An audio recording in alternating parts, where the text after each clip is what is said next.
Comme convenu, je vous fais une petite vidéo pour vous donner un petit état d'avancement sur le programme Django Academy pour lequel on a pris une quinzaine d'étudiants il y a environ deux semaines, pratiquement 3 semaines là maintenant.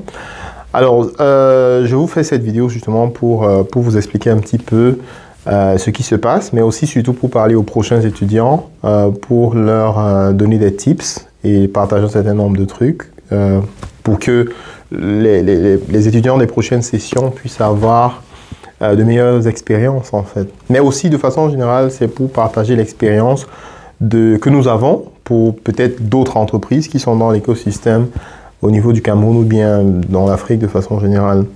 Alors pour ceux qui n'ont pas, qui prennent le truc en chemin, j'ai fait une vidéo précédemment où j'explique en fait pourquoi on a lancé le programme Django Academy. Donc, je ne vais pas trop m'étaler là-dessus. Alors, en termes de chiffres, on a pris au final 15 personnes par là. 15, c'est plus ou moins une personne. Et puis, aujourd'hui, on a 10 personnes qui sont dans le programme encore. Peut-être je vais rappeler rapidement un peu comment le processus se passe. Donc, ce qu'on fait, c'est que on recrute, on prend un certain nombre de personnes, on reçoit des CV et des personnes, des candidatures, et puis on filtre un certain nombre de candidatures. Et une fois qu'on vous prend, vous avez une semaine de test pendant laquelle, pendant cette semaine, on vous donne un certain nombre de choses à faire. Et pour une raison ou une autre, en fait, d'une certaine façon, vous devez livrer ces missions ou bien peu importe, ces tâches qu'on vous donne. Et une fois que c'est fait, quand vous avez passé la première semaine, eh bien, vous êtes officiellement dans le programme académique. Alors, pour ceux qui ne le savent pas, justement, c'est un programme qu'on a fait pour permettre aux jeunes d'avoir plus d'expérience. Et étant donné que nous sommes une entreprise de technologie, c'est un peu notre devoir de pouvoir former les futures générations. De toutes les façons, pour pouvoir bien se déployer, que ce soit au Cameroun ou bien dans l'Afrique, on aura besoin d'avoir plus de développeurs. Donc, on a pensé que c'est logique qu'on ne soit pas seulement là à prendre les développeurs qui sont déjà formés, mais qu'on essaye d'inciter et puis même d'inspirer les jeunes qui sont à l'université ou bien qui sont en train de chercher des emplois à se développer justement dans les technologies que nous utilisons. Donc, alors ce qui se passe, donc vous me demandez probablement, ok, pourquoi est-ce qu'on a pris 15 et pourquoi est-ce qu'il en reste 10? Bon, 10 ou 9 presque en fait, parce que ça va assez vite. Donc, ce qui se passe donc, c'est quoi? C'est que parmi les 5 en fait qui ne sont pas là, qui ne sont plus là, il y en a 2 qui ont en fait déserté, purement et simplement. Et puis, en général, je crois que c'est en fonction des éléments de test qu'on leur a donnés en fait, parce qu'il y a toujours, quand on propose, quand il y a des candidatures pour X ou Y, il y a toujours des gens peut-être qui correspondent pas exactement au profil, mais qui viennent quand même postuler ou bien voilà. Mais je vais m'attarder un peu sur les 3 autres, parce que les 3 autres, c'est un peu symptomatique de ce qui se passe habituellement, hein. C'est-à-dire que on a dû se séparer d'eux parce que justement pour plusieurs raisons. Entre autres, hein, il y a par exemple le manque de discipline, je vais dire ça comme ça. Donc, ce qu'il faut bien comprendre, c'est que nous, on décide de mettre ce programme en parallèle des activités de l'entreprise parce qu'on a un besoin en termes de ressources humaines. Peut-être pas immédiatement, mais peut-être dans 1 an, dans 6 mois, dans 2 ans, on aura véritablement besoin de recruter beaucoup de développeurs au niveau du Cameroun. Et on s'est dit, c'est donc peut-être le moment de mettre la graine dans le sol pour permettre que les jeunes se familiarisent aux technologies que nous utilisons. Donc c'est dans ce sens qu'on a donc lancé le programme Django Academy. Et dans ce sens, ce que nous on fait, c'est pas un programme dans lequel on paye les gens en fait, puisqu'en fait, la formation qu'on offre, c'est une formation qui autrement aurait pu être payante. Je veux dire, les gens qui bénéficient de cette formation pourraient payer, mais puisque pour nous c'est un investissement pour le futur en fait, on est donc parti sur une approche de faire un stage qui est free. Donc en fait, nous on ne paye pas les étudiants et eux aussi ne payent non plus. Donc, bien entendu, on a des charges de notre côté qu'on prend et tout. Mais on a aussi fait maintenant que ceux qui ont passé la semaine de test, en fait, on leur paye la connexion Internet, on leur donne la connexion Internet, puisqu'en fait le stage se fait à distance. C'est important aussi de préciser ça. C'est l'innovation de cette année, parce que les années précédentes, on prenait des stagiaires qui venaient dans notre bureau de Douala, ainsi de suite et tout. Mais cette année, on a décidé, puisqu'on a une entreprise tech, et que vraisemblablement la majorité de la team travaille à distance, on a donc décidé d'ouvrir le stage de façon à ce que les gens dans plusieurs autres villes aussi puissent bénéficier. Parce que s'il y a des étudiants qui sont à Tchang et qui n'ont pas la possibilité de travailler pour une entreprise tech de la taille de Jungle, voilà, donc nous on veut pouvoir permettre à ceux qui n'avaient pas cette possibilité de l'avoir. Donc du coup on est très sélectif un peu dans le process. Donc c'est pourquoi dès la première semaine, en fait, les étudiants qui ne tiennent pas le rythme, et il y a plusieurs raisons, comme j'ai dit, mais la raison principale pour laquelle on ne traîne pas, c'est le manque de discipline. Donc on a juste tout simplement des personnes qui ne peuvent pas suivre des règles standards, c'est-à-dire qu'il y a des trucs basiques. Les jours, vous devez faire, on utilise Scrum, on travaille en Scrum, Scrum Agile pour ceux qui le savent un peu. Donc on a des stand-up meetings qu'on fait chaque matin et plusieurs autres trucs. Je ne vais pas entrer dans le détail, mais ne perdez pas de vue, l'idée pour nous, c'est d'apprendre à ces jeunes à travailler de façon sérieuse dans le cadre professionnel. Donc, je crois qu'il y a une personne parmi les trois, en fait, qui a fait 3 jours sans se pointer, sans rien dire. Et puis voilà, après, elle a débarqué en disant il n'y avait pas d'électricité chez moi. Bon, ça, c'est des choses que... Et puis, je veux dire, étant donné qu'on est au Cameroun, on sait très bien ce que c'est l'instabilité de l'électricité et ainsi de suite et tout.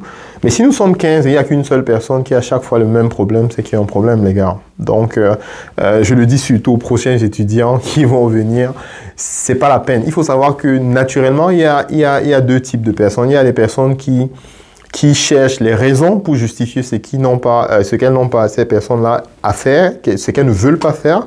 Et puis, il y a les personnes qui trouvent seulement le moyen de faire ce qu'elles ont à faire. Un point, c'est tout.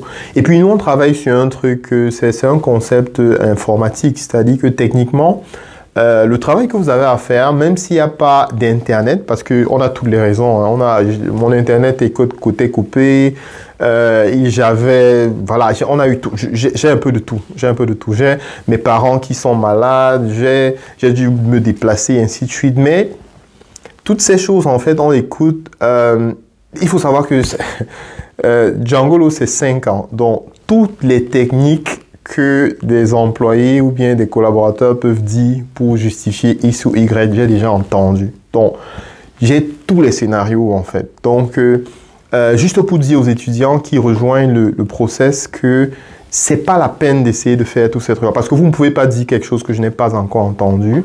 Donc, c'est à vous, en fait, de savoir exactement ce que vous voulez. Et puisque nous, on sait le temps et l'énergie qu'on met dans ce programme-là, donc on n'a pas de temps.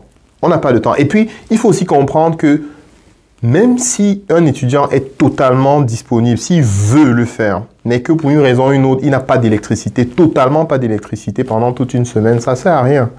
On va quand même se séparer de vous parce que pendant ce temps, il y a d'autres personnes qui ont de l'électricité et l'Internet et qui veulent apprendre. Donc, ce ne serait pas normal pour nous de sacrifier ce temps et cette énergie pour... donner cette formation et puis vous ne soyez pas là. Donc, c'est très important que chacun à votre niveau, quand vous lancez dans quand vous lancez dans l'initiative, que vous sachiez ça de façon claire. Et bien entendu, comme je dis, ces deux éléments qui sont, pour cette vidéo, je partage juste ces deux-là. Un, le manque de discipline. Quand vous êtes un étudiant et vous arrivez dans un environnement professionnel et qu'il y a des règles, on fait les rapports à telle date, on fait un stand-up chaque matin quand on fait le truc. Quand vous faites votre travail, vous devez mettre à jour un certain nombre de fichiers. C'est les règles, c'est la discipline. Et vous devez vous y conformer de façon systématique. Donc, et puis, on n'a pas le temps d'attendre que vous fassiez 3 mois avant de faire ça. Donc, dès la première semaine, vous devez vous mettre à jour par rapport à ça. Donc, il y a ça. Et puis, de l'autre côté, il y a la disponibilité. Si vous rejoignez le programme, faites tout pour être disponible. Nous, il y a des étudiants, là, en fait, qui travaillent juste entre 23h et 4h. Oui, on a des gars comme ça. J'ai travaillé hier soir à 1h avec un des étudiants qui est à Yaoundé. Il est étudiant à Yaoundé dans sa chambre. Et puis, il a ses parents à Kumba et il se bat seul. Voilà, le gars se bat, il n'a pas d'électricité des fois. Il me dit qu'il est carrément dans un cybercafé ou un truc. En plus, puisqu'on fait des appels vidéo où le gars prend sa puce et puis il va dans un cybercafé travailler Et j'ai même un autre, il y a peut-être 3 jours, qui a carrément pris sa machine, il s'est déplacé, aller chez son oncle, où il y avait l'électricité pour travailler. Donc, c'est ce type de personnes qui ont une certaine volonté de vraiment prendre leur vie en main, de vouloir faire un truc. Nous, on est OK, on est fiers de pouvoir prendre du temps. Moi, j'ai dormi hier à 3 heures de la nuit du matin, en fait, parce que, oui, il avait dit ce matin à 3 heures, parce que j'étais en train de travailler avec un des étudiants qui n'est disponible que le soir. Donc, je veux bien faire ce genre de sacrifice, mais aux personnes qui montrent qu'elles veulent vraiment apprendre, qu'elles veulent travailler. Et toute notre équipe est là, justement, pour soutenir ces jeunes. Donc, voilà, c'est un peu les 2 trucs que je voulais préciser ce matin. C'est super intéressant. Franchement, on a lancé, comme d'habitude avec Djangolo, on démarre un projet et puis on n'est pas sûr si ça va marcher, mais on a le mindset de l'entrepreneur, on a le mindset de la start-up. On essaie un truc, si ça marche, c'est bon, si ça marche pas, c'est pas grave. Mais jusqu'ici, on est super satisfait. Ça fait à peine 3 semaines, donc je disais sur mon compte Twitter que une partie du code, justement, des stagiaires a été mis en ligne. Parce que c'est ça, justement, qu'on veut. On veut pouvoir faire que ces jeunes sentent qu'ils peuvent apporter quelque chose, qu'ils ont de quoi, justement, contribuer au développement du pays. Et c'est de ça, en fait, qu'il est question. On n'est pas là pour faire des gars qui vont être les génies de l'informatique ou bien je sais pas trop, mais on veut juste faire ce programme pour pouvoir inspirer les jeunes. Parce que non seulement ils travaillent avec nous, qui avons des années, des dizaines d'années d'expérience cumulée en termes de gestion de projets informatiques et tout, mais aussi on permet à ces jeunes de travailler ensemble. Et puisqu'ils travaillent ensemble sur des projets de Djangolo, qui sont des projets qui ont de l'impact direct sur les producteurs, bah, ils se sentent beaucoup plus... Voilà, ils voient ce qu'ils font, ils voient le code qu'ils font, et ils voient directement les personnes que ça implique, sur lesquelles il y a de l'impact. Et c'est ça, en fait, c'est ça qu'on fait. Et pour faire ça, on a besoin des personnes qui sont motivées, des personnes qui sont result focus, qui vraiment sont là pour avancer. Et c'est pourquoi on va se séparer systématiquement des personnes qui vont venir avec des raisons et tout, ainsi de suite. Et puis, je vous dis, les raisons, il y en a tellement. J'ai eu 2 personnes qui ont eu leur machine qui était en panne. J'ai eu des gens qui ont eu l'électricité coupée dans tout leur quartier, je sais pas moi, peut-être pendant des jours. On a eu tellement de situations, mais peu importe, nous on est flexible, on sait, on est conscient du fait que tout le monde n'a pas les mêmes trucs, mais on a un certain niveau de flexibilité. Si vous êtes indisponible pendant 1 semaine, c'est que c'est peut-être pas pour vous en fait. Voilà. Donc, et j'en profite donc pour dire, chaque début de mois, on va prendre un certain nombre de personnes, parce que bien entendu, comme vous avez compris, il y a des gens qui vont partir, peut-être pour indisponibilité, peut-être pour je sais pas trop quoi, mais chaque fois, en fait, on renouvelle, et chaque premier de chaque mois, en fait, on va prendre entre 5 et 10 étudiants. Donc, si vous écoutez, si vous regardez cette vidéo et que vous avez... vous êtes un étudiant et puis voilà, et que vous voulez justement rejoindre Djangolo, le programme Djangolo Academy, justement pour pouvoir vous frotter au niveau professionnel un peu et tout. Pour le moment, on prend 2 types de stages. Le premier, c'est le stage au niveau du développement, ok, développement technologique. Mais on est en train d'ouvrir pour le premier du mois de mars. On va prendre des gens dans la communication. Donc, je crois qu'on a 3 ou 4 spots au niveau de la communication. Donc, si vous êtes étudiant ou si vous êtes chercheur d'emploi et vous voulez donc faire partie de ce truc-là, parce que, comme j'ai dit avant, hein, on prend d'abord, on prend les gens, on les forme et généralement les meilleurs, on leur donne un contrat. On a par exemple un gars qui est à Deido, je crois, et qui travaille juste super bien. On a décidé de lui offrir en fait un contrat en fait après la 3e semaine en fait. Donc c'est un peu ça le truc du projet, c'est de pouvoir exposer les jeunes, leur donner la possibilité de faire un certain nombre de choses, identifier les perles et puis de leur donner un contrat, les mettre dans notre team. Donc c'est à peu près ça le truc. Donc n'hésitez pas, si vous avez des questions, laissez-les en commentaire.